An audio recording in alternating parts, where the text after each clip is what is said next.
think a lot of people will be surprised just by simply recognizing that some of these artists are Jewish. People walk into this room and they just are excited by it and they're lit up by it. It's a positive energy room, and people are really taking that away with them and spreading the buzz in the community, which we love.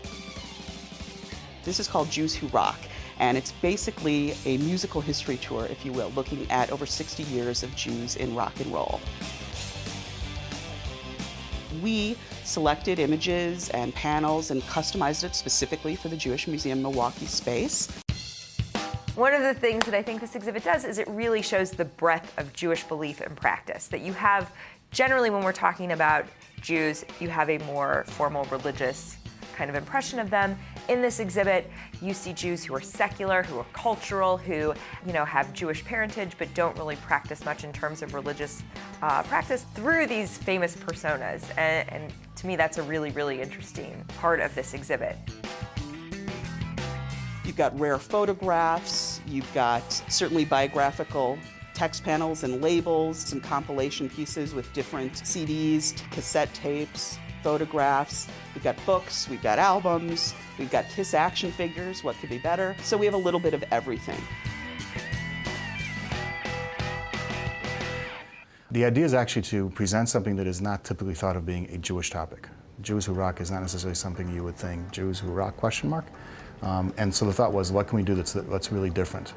Whether it's the rock and rollers themselves who are Jewish, who nobody thinks about, whether it's Pink or Drake, or is it actually something more than that? Than the fact there's Jews behind the scenes, or the origin of Jews Who Rock, whether it's the Gershwins or the idea of what the music scene was, producers, directors, and the like as well. The other thing I always like to do is to augment with local artifacts, so it does have that community connection. And so we were lucky enough to be able to work with some families in our community who have ties to the Jewish rock world or who are avid collectors of artifacts that pertain to rock and roll, and who loaned us some of those pieces to help us really round out the exhibit.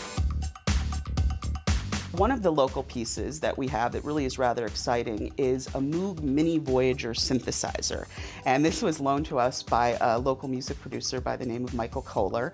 He works with a lot of big names all around the country and the world. And Bob Moog is the founder and inventor of the synthesizer, the Moog synthesizer. And this was something that revolutionized the rock and roll and music business way beyond Phil Spector's wall of sound. Without this technology, the sound of music today would be totally different, for better or for worse. Pretty much anything on popular radio has some sort of synth component. Actually, 2014 marks the 50th anniversary of the Moog Mini Voyager. It really was a game changer. One of the other families we were lucky enough to work with is the Epstein family, and they are relatives of Howie Epstein, who was the primary bass player for Tom Petty and the Heartbreakers for years and years. He grew up here in Milwaukee, graduated from Nicolet High School, and unfortunately, kind of a cautionary tale, got caught up in the rock and roll lifestyle, but the family was kind enough to loan us some significant items, including a collector's edition Redwood Clover and Sandberg bass guitar that is in our atrium case. We have his graduation picture from the Nicolet Shield yearbook and some great historical information, so that really made a wonderful addition. People will be surprised by the people that we have represented and not having recognized that they were Jewish. So people like Gene Simmons, who was born Chaim Witz in Haifa, Israel, and with Paul Stanley, who were two of the co-founders of the rock group, the metal group Kiss. A lot of people don't know that about Gene Simmons. They don't know that he was born with a very Jewish name, that he was born in Israel. There are the Bette Midlers that are there. There are the Barbra Streisands that are there. Those are the obvious ones, but then there's some others that are kind of, wow, I didn't know that drummer was.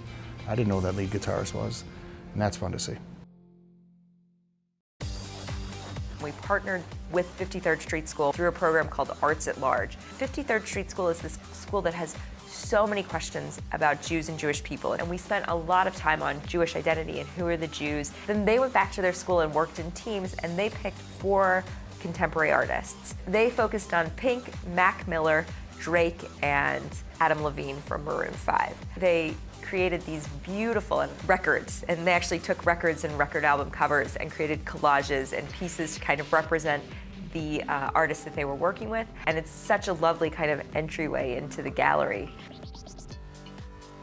Another way of engaging some of the younger demographic was the idea to put together a playlist, a Juicy Rock playlist. So through Spotify, we've put together this list, and we kind of have a listening and looking corner where you can sit down. And Koss, who was one of our supporters, was kind enough to donate some wonderful earphones. You can sit down, you can put on the headphones, you can listen to some of the artists. Everyone is represented, and many beyond who are represented are here.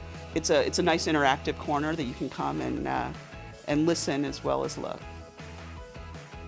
One of the things I want people to take away is to understand the relevance of Jewish individuals to the rock genre and how they've been such an important factor in the growth and development of that industry.